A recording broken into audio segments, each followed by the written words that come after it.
forward, always working together for you.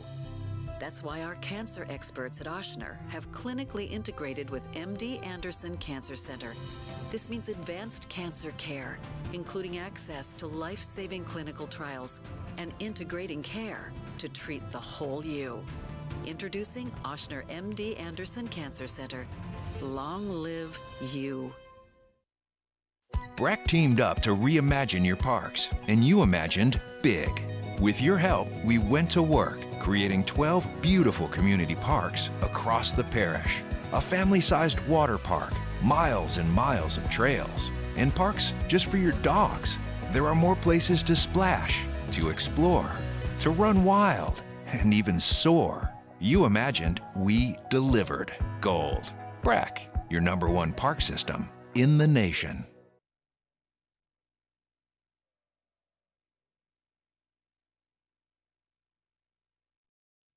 This is SportsCenter.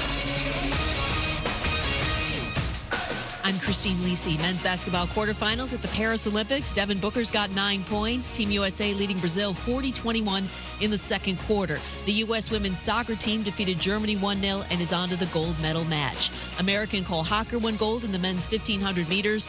American Gabby Thomas took gold in the women's 200 meters. With the 49ers willing to listen to trade offers for Brandon Aiyuk, the Patriots and Browns have contacted them about a deal for the star receiver, and the Steelers today re-engaged San Francisco on trade talks. Our Harry Douglas. You need explosive plays. You need guys that are home run hitters in this league because defenses are that good. So you get a chance to bring Brandon Aiyuk over. If you're Pittsburgh, you jump at those chances. For any trade to happen, Aiyuk has to agree to a contract with another team, and San Francisco has to be comfortable with trade compensation. The Patriots willing to make Aiyuk one of the top 5 highest-paid receivers in the NFL in terms of average salary per year. Today, marking the second straight day, there was a brawl at a Giants-Lions joint practice. Hey, it's your resident Super Bowl champ, Chris Candy. Coming up Wednesday, the Commanders finally have QB1, but how soon will Jaden Daniels lead them to success? It's Unsportsmanlike, 6 a.m. Eastern, right here on ESPN Radio, ESPN2, and ESPNU. Matt Moscona. I'm very important. After further review. Say it one more time. After further review with Matt Moscona. And here we go. Live from the Mercedes-Benz of Baton Rouge Studios. Let's ride.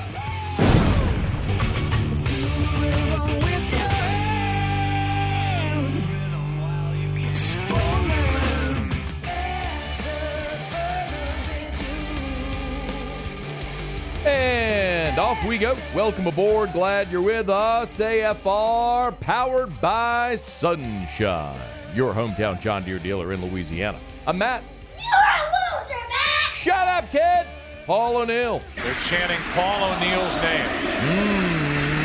You so. And Mr. Toby Tom Plate.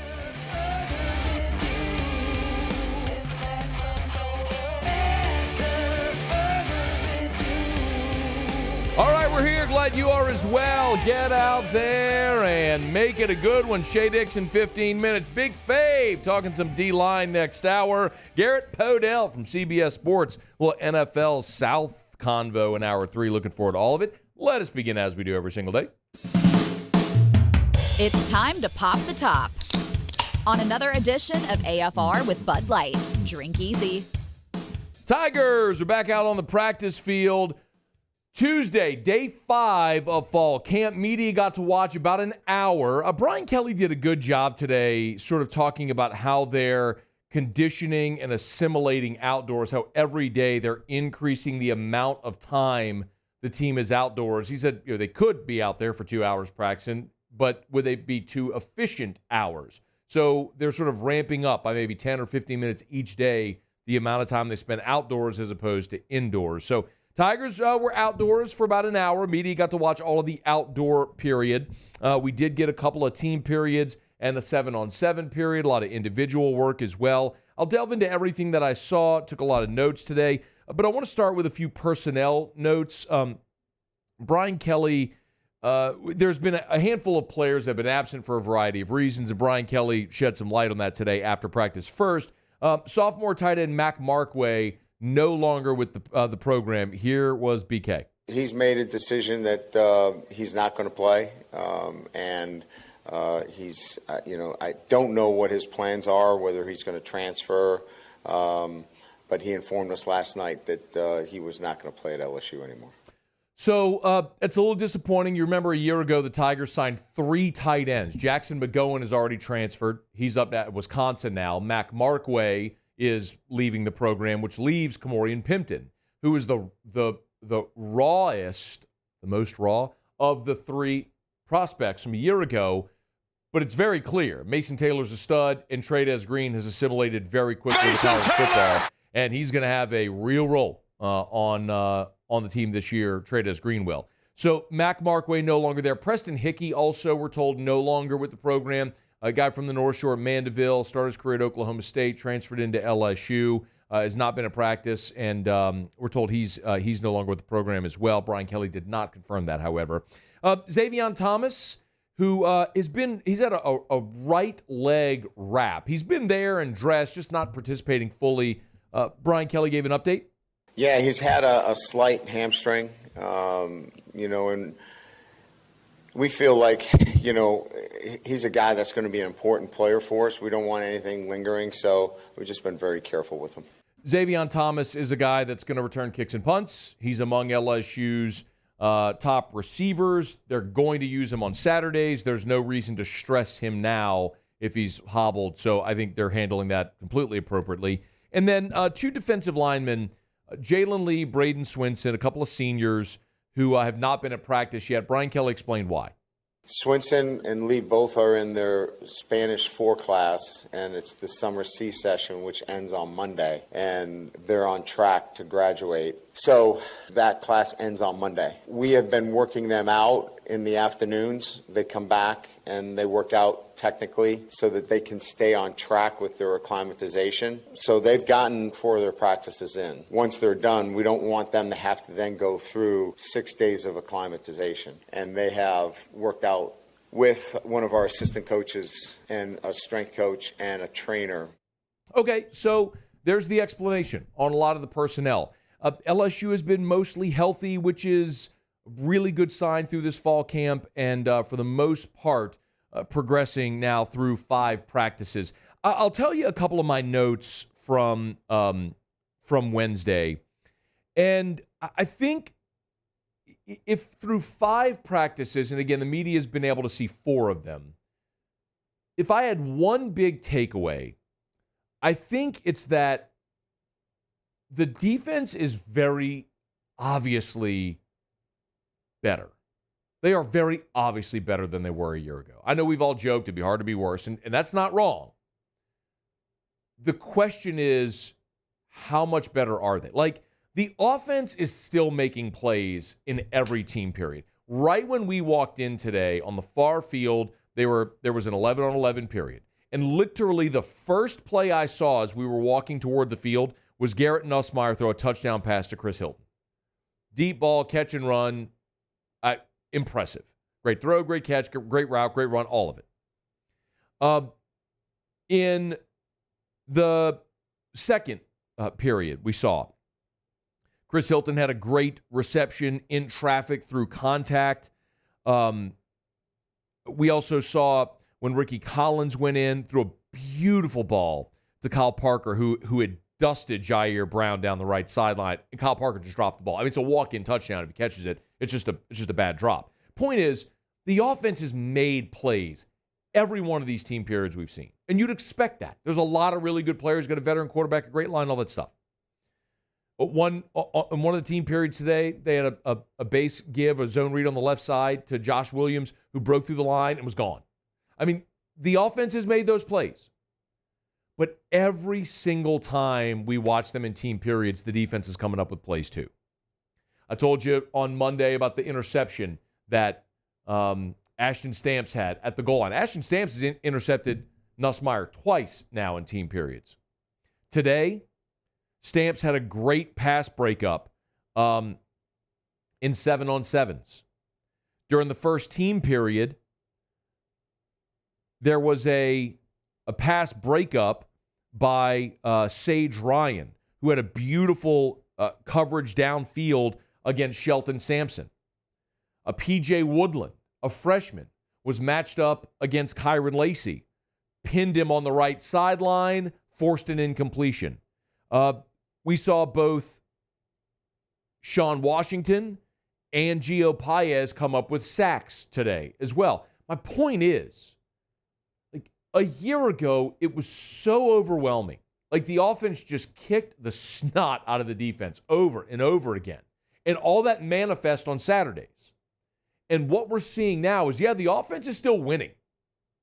But the defense is making plays every time we see it. They give up plays.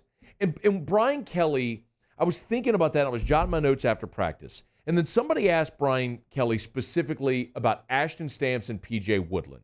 2 corners. Of course, Stamps is entering his sophomore year. Woodland's entering his freshman year. And both those guys have made great plays. I just told you. Stamps had a pass breakup. P.J. Woodland had a forced an incompletion. Guarding Kyron Lacey. I mean, those guys have made plays. We talked about the first day of drills. Woodland came up with an interception, and the very next play gave up a touchdown over the top to Kylan Billiot. So there's been good and bad. And I think Brian Kelly, in talking about Stamps and Woodland today, I'm going to let you hear this, and I really hope you listen to it because it's a long cut. It's 43 seconds. So it's a long soundbite. But I really want you to listen to what Brian Kelly says, because I would say what he's talking about with these two, I think can be extrapolated through 5 practices to say this is true about the entire defense through 5 practices. We've put together some good periods of time. There's no doubt that progress is being made, but not to the point where it's championship level play. And, I think it's going to be a journey for those guys in particular that we'll look for them to continue to put practices together instead of a good period and then a not so good period. And the great part about it is both of them clearly know what they need to do and they're working really hard at it. I can see this uptick of performance like you can from a lot of those guys. And I would just say that after 5 practices, there's really good signs, but we got a ways to go. I think that is so fair. And you've got now 3 weeks before you're in game mode, getting ready to play USC. How much more ground can you make up in those 3 weeks? Also watched a lot of offense and defensive line, the pass rush drills again. Yesterday was overwhelming for the offensive line. Today, much more even. So each group, first, second, third group, all went twice. So I charted 30 reps. By my count, offense 115, defense 17, and 7 would have been a push. So a pretty competitive day.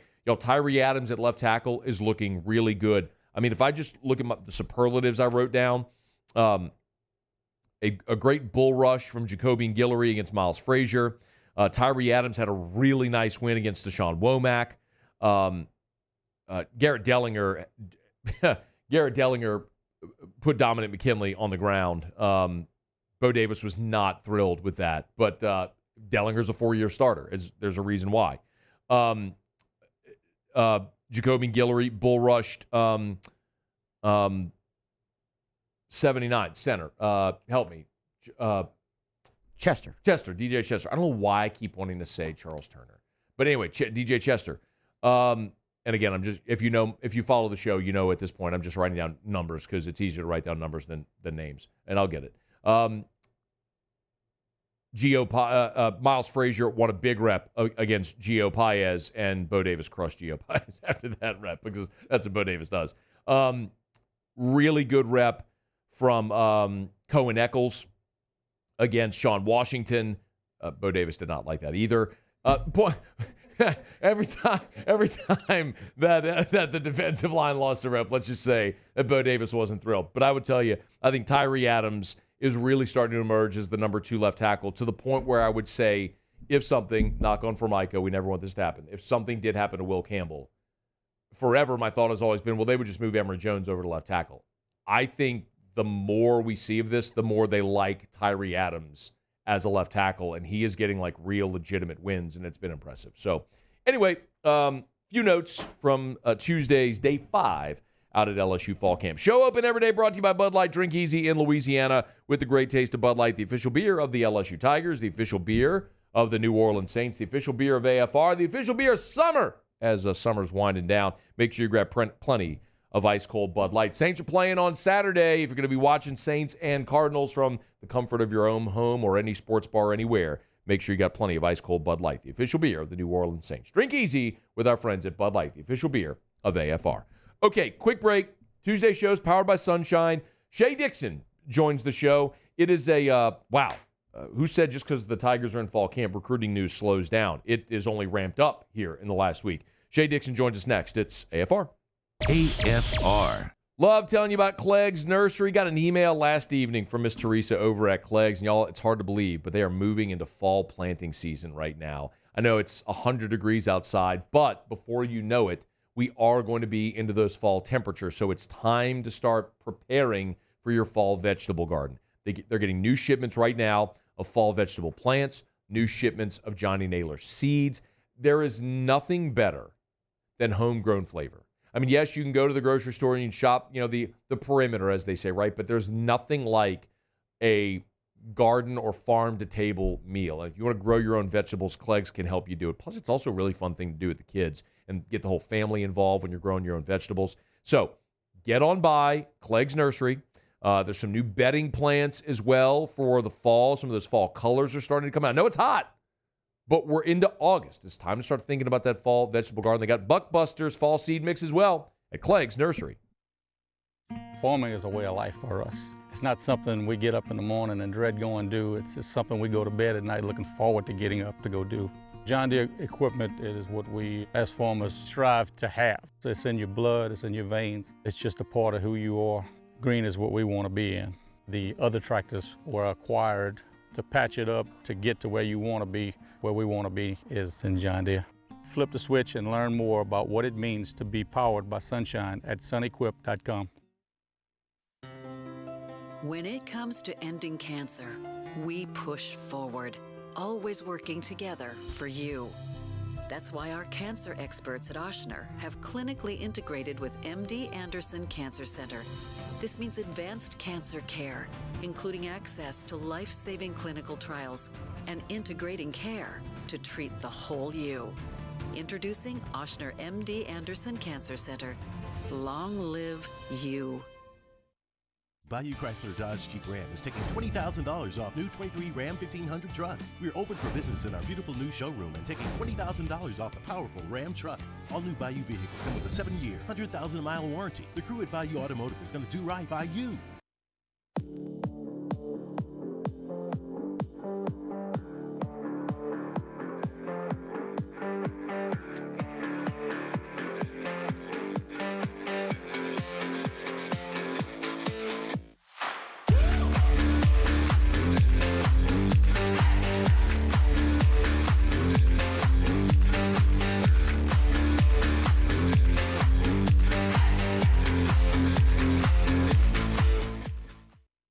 Electricity is all around us, and our families depend on it. Every day is sparked by the power of a cold drink or a warm meal, a movie night, and a comforting light at the end.